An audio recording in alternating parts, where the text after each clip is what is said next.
आपके साथ वंशिक हनादल।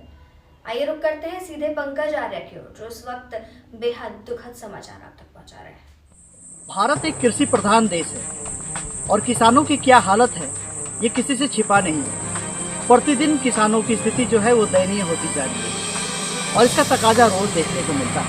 नमस्कार, जोहार, मैं पंकज आर्य और आप देख रहे हैं आर्य न्यूज़ चैनल। जी हाँ, इस कृषि प्रधान देश में, ये फार्मर बेस्ड कंट्री में अगर सबसे ज्यादा कोई परेशान है तो भारत के किसान है।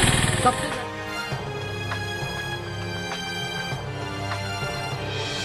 ज्यादा अगर कोई हताश है तो भारत के किसान हैं। उनकी पारिवारिक हालत बद से बदतर होते जा रही है और इसी बीच अगर कुदरत का भी कहर उनके ऊपर पड़ता है तो एक सबसे बड़ा कुठाराघात है। जी हाँ, ऐसा ही कुछ हुआ कल शाम को तेज आंधी बारिश के बीच में बिजलियां कड़की, वज्रपात हुआ और ये वज्रपात एक किसान के परिवार के ऊपर कहर बनकर बरपा है। जी हाँ, आप बिल्कुल सही सुन रहे हैं, ये राहे प्रखंड क्षेत्र के अंबाझरिया की कहानी है। अंबाझरिया के चंदवा टुंगरी गांव में ऐसा ही घटना घटा है। वहां के किसान हरिदास उरांव के घर बताया जा रहा है कि 6 दुधारू पशु थे। इन दुधारू पशुओं में भैंस थे और एक छोटा भैंस था, बच्चा था भैंस का।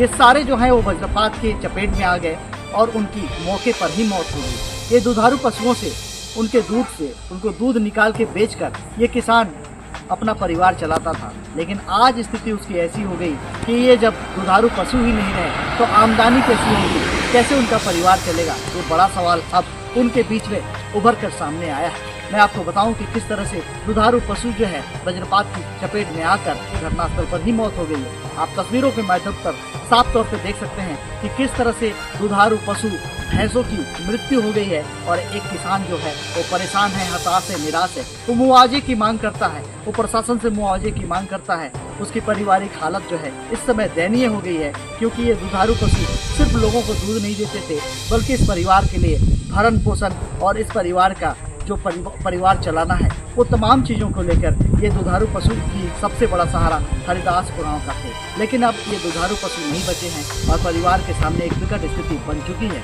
मैं आपको बताऊं कि ये चंदवा टुंगरी गांव के हरिदास उरांव, जिस तरह से कल वज्रपात हुआ, वो वज्रपात उनके पशुओं पर नहीं गिरा बल्कि उसके परिवार पर गिरा।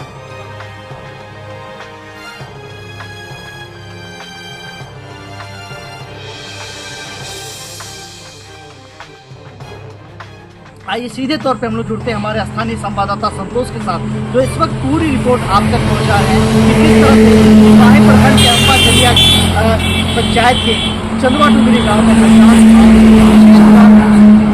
हो गई है। बने रही तमाम खबरों के लिए आप आ रहे हैं झारखंड में। मैं पंकज आर्य आपको रिपोर्टिंग दे रहा हूँ झारखंड। 2:15 में बारिश भी हो रही थी क्या उस टाइम? बारिश थोड़ा थोड़ा हो रही थी। सभी टाइम भैंसा से बाहर में ही रखते थे कि अंदर करते?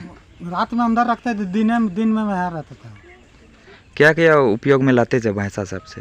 ये दूध के चलते और फंसते थे और हाल चलाते थे, खेती करते थे? खेती करते थे, इसी से हमारा रोजी रोटी चलता था। क्या चाहते हैं आप लोग सरकार से? मुआवजा चाहते हैं, जो देगा होने से, नहीं देगा तो उसकी क्या करेंगे। अगर आप भैंसा सबको बेचते तो कितना होता इसमें? मेरा भैंसा 2-2.5 लाख होता, 2.5 लाख जैसा होता। 6 गो है ना। मुआवजा मिलना चाहिए आप लोग को ना? हाँ, मुआवजा मिलना चाहिए। क्या नाम हुआ आपका? हरिदास उरांव। कितने बजे हुआ है वज्रपात? 2:15 तो बारिश हो रही तो इस टाइम भैंसा सब बाहर में ही थे क्या? ऐसे ही था। ऐसे ही था? हाँ, खोलने के लिए आ रहा था तो वो छाता उता या लेने गया था और ऐसा हो गया तुरंत 2 मिनट का और फर्क हुआ। और पहले यदि आता तो हम भी इसी जाते मर जाता। यहीं पर था? हाँ, यहीं पर हम दौड़ के आ रहे थे ना। दूध बेचते थे और हल चलाते थे, इसीलिए हम लोग रोजी रोटी चलता है। क्या चाहते हैं आप लोग? ऐसे जितना हम लोग का होगा उतना मुआवजा चाहिए। कोई आए थे क्या वो लोग से? हाँ, वो लोग वाला नहीं आए थे, या ये सब आया था, रोम बहुत दूर सब आया था। तो क्या बोल के गए हम लोग? मुआवजा तो दिलवाएंगे वो बोला। क्या नाम हुआ आपका? प्रकाश राम।